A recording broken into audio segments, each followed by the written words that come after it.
Nadakpang sospek nga mo'y gitudlong mipatay sa 14 anyos nga dalagita sa Davao City, migamit matud pa og pekeng litrato sa social media aron maagni nga makikita kaniya ang biktima. Depensa sa sospek, self-defense ang iyang gihimo.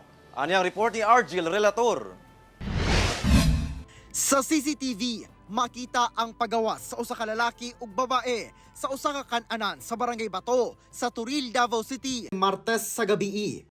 Kini na di ay ang ulahing higayong makitang buhi ang maong babae. Human nakaplaga na lang kining patay nga nagkadugo ang ulo ni ini pagka alas 12:30 sa tungang gabii sa Purok 3 sa samang barangay.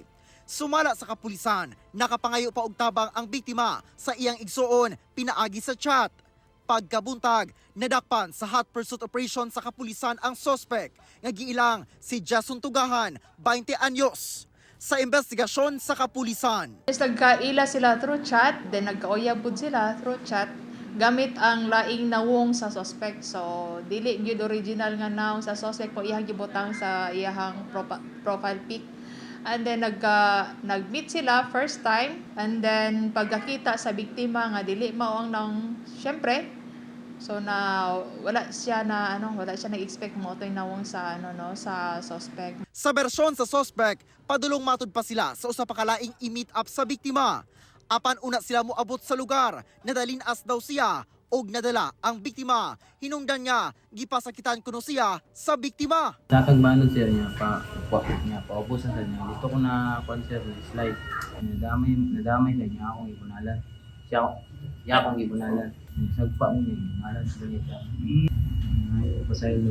Gipasakahan na og kasong murder ang suspect. Sumala sa kapulisan, walay timailhan nga nahilabtan ang biktima. Apan ipailawom gihapon sa medical examinations ang lawas ni ini.